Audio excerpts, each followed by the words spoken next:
Frankenstein, listen and practice. Frankenstein was a genius. As a boy, Frankenstein always wanted to know and learn.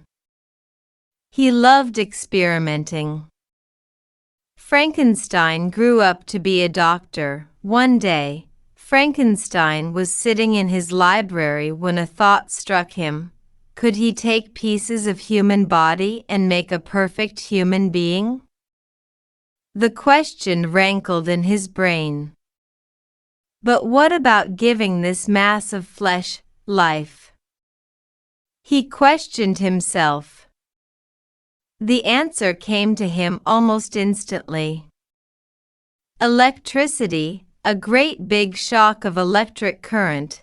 The following day onwards, Frankenstein started digging up bodies from the grave, amputating either the legs or hands.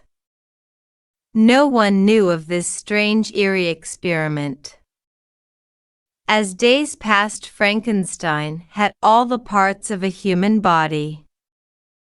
He had carefully stitched each piece together. What lay in his laboratory now was a monster of a man with no life in him. Frankenstein thought, now for the final step, to pass great big bout of electricity through this monster. All preparations were made. A lever was moved and zap. The monster's body shook with the powerful blasts of current. Everything was silent for a moment. Then the monster stirred and slowly stood up.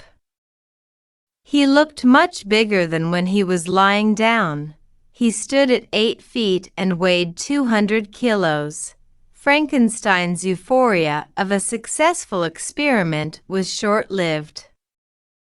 The monster was now coming towards him. The monster walked past Frankenstein, smashing the door into the streets. Terror reigned in the streets. Anyone who saw the monster ran for their lives. The monster destroyed everything. Shops were razed to the ground and glasses smashed. Somebody had to stop the monster. In his house, Frankenstein himself was in shock. His monster was creating havoc in the city. He had to stop it somehow. He decided to confront the monster. Taking a gun with him, Frankenstein went in search of the monster. He found him in one of the street corners. Frankenstein fired all the bullets in the gun at the monster's head, shoulders, and chest, killing him. Frankenstein swore to himself to never ever experiment with nature.